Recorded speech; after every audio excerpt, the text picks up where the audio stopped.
दोस्तों, अमेरिका के राष्ट्रपति डोनाल्ड ट्रंप ने कल रात को ये बताया कि आज रात से मेक्सिको और कनाडा के ऊपर 25% टैरिफ लगने वाले हैं।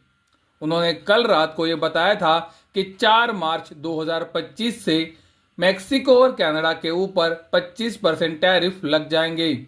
उसी तरह से चाइना के ऊपर भी 10% और एडिशनल 10% टैरिफ्स लग सकते हैं। तो आप देख सकते हो, कनाडा की तरफ से ये बयान आया है कि वो रिटेलिएट कर सकते हैं और अमेरिका के ऊपर भी टैरिफ्स लगा सकते हैं। यानी कि अमेरिका जो उनके ऊपर टैरिफ लगाने जा रहा है, उसके रिटेलिएशन में कनाडा भी टैरिफ्स लगा सकता है। यानी कि आप देख सकते हो, ये टैरिफ युद्ध शुरू हो सकता है। क्या दोस्तों, ये पहली बार हो रहा है? दोस्तों, आपने 1929 की महामंदी के बारे में जरूर सुना होगा। चलो ये वीडियो से एक बार 1929 में जाते हैं और पता करते हैं कि ये महामंदी क्यों आई थी, इसके क्या महत्वपूर्ण रीजंस थे। जैसे कि आप वीडियो के अंदर देख सकते हो, द ग्रेट डिप्रेशन या फिर महामंदी ये 1929 से 1939 के बीच में अमेरिका में आई थी और उसका इम्पैक्ट पूरी दुनिया के अंदर आया था। लेकिन दोस्तों, ये महामंदी क्यों आई थी, इसका मुख्य कारण क्या रहा था? जैसे कि आप वीडियो के अंदर देख सकते हो, मई 1929 के अंदर अमेरिका ने एग्रीकल्चर और इंडस्ट्रियल गुड्स के ऊपर टैरिफ्स लगाने शुरू किए थे। फिर उन्होंने 1930 के अंदर एक एक्ट पास किया, यानी कि उनके संसद के अंदर एक एक्ट लाया जिससे वो पूरी दुनिया की कंट्रीज के ऊपर टैरिफ लगाना शुरू किए। 1930 के अंदर ये जो टैरिफ का एक्ट पास किया गया, इसे स्मूथ हॉली टैरिफ एक्ट बताया गया। ये एक्ट इसीलिए लाया गया ताकि अमेरिका के बिजनेसेस और फार्मर को प्रोटेक्ट किया जाए। ये एक्ट के अंतर्गत आप देख सकते हो, फॉरेन से जो गुड्स अमेरिका के अंदर आ रहे थे उसके ऊपर 20% टैरिफ लगाया जा रहा था। यानी कि दोस्तों, क्या आप ये 1929 के पीरियड को अभी के समय से मैच कर पा रहे हो, जहां पर ट्रम्प भी अमेरिका की इंडस्ट्री को प्रोटेक्ट करने के लिए टैरिफ लगाने की बात कर रहे हैं और मेक्सिको और कनाडा के ऊपर आज रात से ही टैरिफ लगने वाले हैं। शायद से आज रात से चाइना के ऊपर भी टैरिफ लगने वाले हैं और आप सबको पता है, पूरी दुनिया के ऊपर वो रेसिप्रोकल टैरिफ्स लगाने वाले हैं। यानी कि जो भी देश ने अमेरिका के गुड सर्विसेज के ऊपर जितना भी टैरिफ लगाया है, उतना ही टैरिफ अमेरिका उनके ऊपर लगाने वाली है। तो दोस्तों, 1929 के समय पे जो ये टैरिफ वॉर आया था, उसी तरह का कुछ सिचुएशन अभी बनते हुए दिख रहा है। दोस्तों, 1929 के बाद क्या हुआ था आप सबको पता है। मैं ये आपको नहीं बता रहा हूं कि फिर से एक बार ग्रेट डिप्रेशन या फिर महामंदी आ सकती है, लेकिन हमारे आंखों के सामने है 1929 से जो टैरिफ वॉर की शुरुआत हुई, उसी तरह का कुछ टैरिफ वॉर अभी डोनाल्ड ट्रंप बनाने की कोशिश कर रहे हैं। 1929 के बाद क्या हुआ आप देख सकते हो। 1929 से 1934 ये साल के बीच में इंटरनेशनल मार्केट का ट्रेड 65% गिर गया। और इसका कारण क्या था दोस्तों? इसका कारण ये था कि अमेरिका ने जो टैरिफ्स दूसरी कंट्रीज के ऊपर लगाए, दूसरी कंट्रीज ने रिटेलिएट करना शुरू किया। यानी कि दूसरी कंट्रीज ने भी अमेरिका के प्रोडक्ट एंड सर्विसेज के ऊपर टैरिफ लगाने शुरू किए और दोस्तों, इसी वजह से ये महामंदी आई थी। और दोस्तों, अभी क्या हो रहा है? डोनाल्ड ट्रंप ने कनाडा और मेक्सिको के ऊपर आज रात से टैरिफ लगाने की बात की है और हमने वीडियो की शुरुआत में देखा कि कनाडा भी बोल रहा है कि वो अमेरिका के ऊपर टैरिफ लगा सकता है। जैसे कि हमें पता है कि डोनाल्ड ट्रंप रेसिप्रोकल टैरिफ्स की बात कर रहे हैं, यानी कि पूरी दुनिया के अंदर जो भी कंट्री ने अमेरिका के ऊपर टैरिफ लगाया है, वो उनके ऊपर उतना ही टैरिफ लगाने वाले हैं। तो अगर दुनिया के अंदर बाकी सारी कंट्रीज भी अमेरिका के खिलाफ टैरिफ बढ़ाना शुरू करती है, तो ये टैरिफ वॉर 1929 की तरह भी हो सकता है। ये बात को आपको ध्यान में रखना पड़ेगा।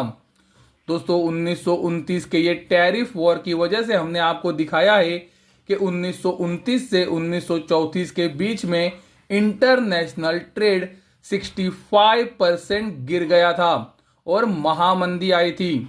और उस वजह से आप देख सकते हो वो समय का और अभी के समय का भी सबसे महत्वपूर्ण स्टॉक इंडेक्स डाउ जोन्स उसकी ऊंचाई से अगले 4 साल के अंदर यानी कि 1929 से 1932 के बीच में 90% टूटा था। गोल्ड की कीमतों के ऊपर वो समय पे ये टैरिफ वॉर की वजह से कोई भी बड़ा असर नहीं आया था और इसका मुख्य कारण यही है कि गोल्ड वो समय पे कंट्रोल मार्केट के अंदर काम करता था, यानी कि अमेरिकन गवर्नमेंट गोल्ड की कीमतें डिसाइड करती थी।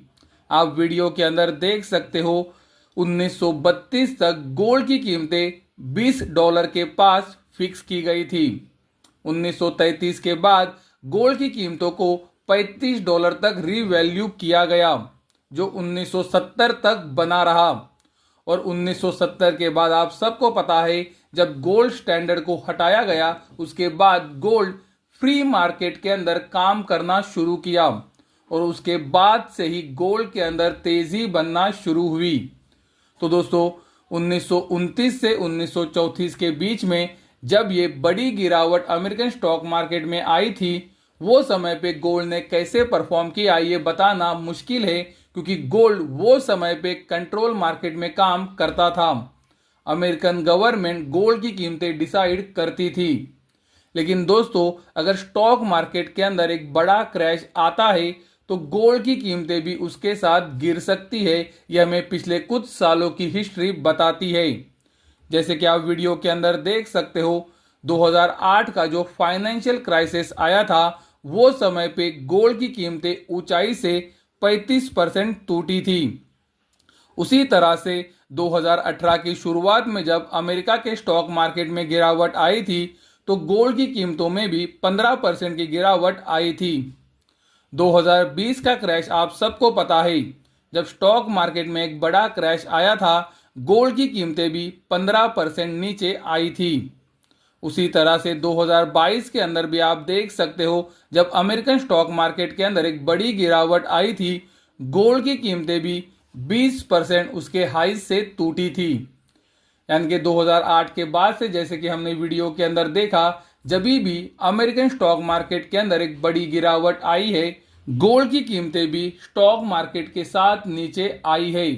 तो दोस्तों अभी हमें वीडियो से आपको एक ही सलाह देनी है, आप बहुत ही सावधानी से काम करें, क्योंकि जैसे कि आपने वीडियो के अंदर देखा कि 1929 के अंदर जो ये टैरिफ वॉर शुरू हुआ, ये टैरिफ वॉर की वजह से किस तरह से दुनिया के ट्रेड के ऊपर असर आया था। अमेरिका ने जो टैरिफ लगाए उस वजह से दूसरी कंट्रीज ने भी अमेरिका के ऊपर टैरिफ लगाए और उस वजह से इंटरनेशनल मार्केट ट्रेड 65% गिर गया और अमेरिका का और दुनिया का सबसे महत्वपूर्ण स्टॉक इंडेक्स 1929 से 1932 के बीच में 90% टूटा था। दोस्तों मैं फिर से एक बार आपको वीडियो से बता रहा हूं कि मैं कोई भी दावा नहीं कर रहा हूं कि ये बार भी ग्रेट डिप्रेशन या फिर महामंदी जैसा सिचुएशन आने वाला है, लेकिन आप सबके सामने है 1929 के अंदर जिस तरह का टैरिफ वॉर हुआ था उसी तरह का सिचुएशन अभी क्रिएट हो रहा है, क्योंकि डोनाल्ड ट्रंप आज रात से मैक्सिको और कनाडा के ऊपर टैरिफ लगा सकते हैं और कनाडा भी ये बोल रहा है कि अगर डोनाल्ड ट्रंप टैरिफ लगाते हैं तो वो अमेरिका के गुड्स एंड सर्विसेज के ऊपर कनाडा भी टैरिफ लगा सकता है। उसी तरह से हमें ये भी पता है कि डोनाल्ड ट्रंप रेसिप्रोकल टैरिफ भी लाने वाले हैं, यानी कि दुनिया के अंदर जिन्होंने भी अमेरिकन गुड्स एंड सर्विसेज के ऊपर टैरिफ लगाया है डोनाल्ड ट्रंप उतना ही टैरिफ वो देशों के ऊपर लगा सकते हैं।